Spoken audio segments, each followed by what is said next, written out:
GK पे, GK, ठीक है ना। जीके में हिस्ट्री से अगर बात करें तो हिस्ट्री में अभी यूपी पुलिस का एग्जाम निकला है, हिस्ट्री से भी क्वेश्चन पूछेगा। 5 नंबर मान ले 10 नंबर ले लेते हैं हिस्ट्री का, ठीक है ना, और 10 नंबर ये पूछ लेगा जियोग्राफी का। जियोग्राफी का कितना 5 नंबर लेते हैं, तभी तो बहुत ज्यादा क्वेश्चन पूछ लेना ना। 5 नंबर हिस्ट्री का और 5 नंबर जियोग्राफी का, और 5 नंबर इसे में से 2 नंबर हो सकता है कोई केमिस्ट्री का भी उठा ले, बायोलॉजी का भी कहीं ना कहीं से उठा ही सकता है।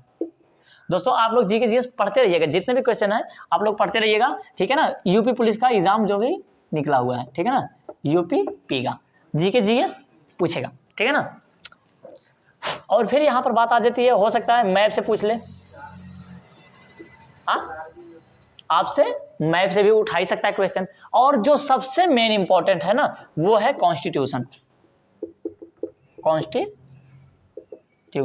इंडियन कॉन्स्टिट्यूशन पे से कम नहीं तो आपके 7 नंबर उठाएगा। ऐसा हो ही नहीं सकता कि नंबर ना उठाए, चाहे यूपी पे हो, जीके जीएस कहीं से भी क्वेश्चन हो, आपसे 7 से 8 नंबर का जीके जीएस से क्वेश्चन उठाएगा, ठीक है ना। लेकिन आप जहां तक फोकस करिएगा, और आपको बता दें हम यूपी पुलिस वाले जितने भी इस बार फॉर्म डालेंगे उनको पढ़ना क्या है, उनको ये पढ़ना है कि कॉन्स्टिट्यूशन में ना सबसे पहले पढ़ लेंगे भाग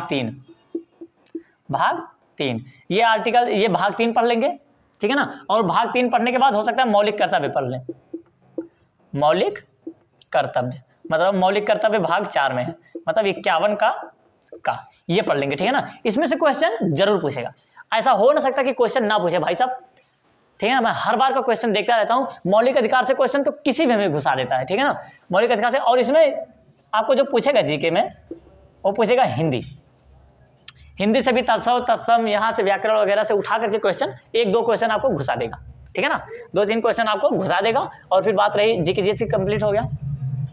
मौलिक अधिकार आप पूछेगा, इसमें से आपको मौलिक अधिकार में से 3 या 4 नंबर दे देंगे। कुल कितने आर्टिकल है, 12 से लेकर के 35 तक, 12-13 नहीं डालेगा, 14 से उठाएगा, ठीक है ना, 14 से उठा करके लेके जाएगा 32 तक। फिर उसके बाद उसके अगले वाले आर्टिकल में नहीं पूछता। हो सकता है डीपीएसपी से भी पूछ ले, डीपीएसपी से, हाँ, direct police of state of police, मतलब कि डीपीएससी पे भी पॉलिसी से यहाँ से भी क्वेश्चन उठा ही सकता है, ठीक है ना। अब कुछ कहा नहीं जा सकता, लेकिन हाँ अनुमान तो लगाया जा सकता है ना कि पिछली बार कहाँ से क्वेश्चन उठाया था, इस बार कहाँ से उठाएगा, अनुमान तो लगाया जा सकता है। लेकिन आप मौलिक अधिकार जरूर पढ़िएगा, ऐसा हो नहीं सकता कि मौलिक अधिकार से क्वेश्चन आपको ना मिले, ठीक है ना। अब आता हम लोग का अपना ये मैप से भी, अपने इंडियन मैप से भी तो पूछेगा ही, लेकिन वर्ल्ड मैप से ज्यादा पूछेगा, ठीक है ना। वहां की राजधानी पूछ लेगा, सूडान की राजधानी पूछ लेगा, सूडान की राजधानी कहाँ है, ठीक है ना। ऐसा करके इंडोनेशिया के बारे में पूछ लेगा, इंडोनेशिया में कितने द्वीपों में उसका जो सबसे फेमस द्वीप है वो कौन सा द्वीप है, ठीक है ना। मतलब कि 2-4 द्वीप दे देगा एक लाइन से बताने के लिए, इसके पश्चिम में कौन सा द्वीप है, ठीक है ना। ऑस्ट्रेलिया का पुराना वाला क्या नाम था, इस प्रकार से पूछ सकता है ना, इस प्रकार से पूछ लेगा। जीके जीएस यही तो होता है ना, वो फंसाने वाला क्वेश्चन। नदियों से क्वेश्चन दे देगा, ठीक है ना। गंगा नदी की लंबाई कितनी है, गंगा नदी की लंबाई 25 है, मतलब 2525 किलोमीटर। वैसे लंबाई तो नहीं पूछेगा, ठीक है ना। हाँ इतना पूछ लेगा कि ये वाला शहर किस नदी के किनारे है, जैसे आगरा हमारा बसा हुआ है यमुना नदी के किनारे। इस पर एक शायरी भी बनी थी ना, मैं यमुना की तरह कब तक निहारूं, मतलब मैं यमुना की तरह तन्हा निहारूं ताज को कब तक, इस पर भी एक शायरी बनी थी, ठीक है ना। अब ऐसे ऐसे क्वेश्चन पढ़ते चलिएगा, नदियों के किनारे वाले जो फेमस सिटी है ना, उन नदियों के क्वेश्चन मतलब कि वो फेमस सिटी याद करते चलिएगा, तो जीके आपका बहुत ही ज्यादा आसान हो जाएगा। और आप करंट अफेयर भी पढ़ते चलिएगा, ठीक है ना। करंट अफेयर अगर आप पढ़ते चलेंगे तो जीके जीएस, मतलब करंट अफेयर पढ़ेंगे तो डेली तो आधा घंटा चलेगा करंट अफेयर में, वो भी जीके में ही पूछ सकता है, ठीक है ना।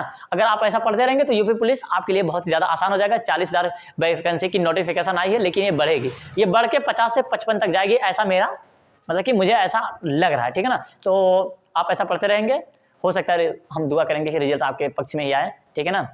तो आज के लिए सिर्फ इतना ही, अब इसकी हम डीप से क्लास लेते रहेंगे, ठीक है ना। अगर आप हम डीप से इसकी क्लास लेते रहेंगे, अगर आपको जीके जीएस पढ़ना है तो आप हमारे चैनल पे आ सकते हैं और अपने दोस्तों को भी लाइएगा। हम एक क्वेश्चन मतलब कि एक से मतलब डीप के क्वेश्चन ढूंढ कर लाएंगे, मतलब जितने भी क्वेश्चन हैं पूछे गए हैं पहले तो उसको सॉल्व करवाएंगे, फिर उसके बाद नए क्वेश्चन पढ़ाते चलेंगे जो आने की संभावना है, ठीक है ना। तो उम्मीद है कि आप हमारे क्लास को पूरी देखे होंगे, तो फिर मिलेंगे नई क्लास में, तब तक के लिए जय Hind, Vande Mataram, best of luck.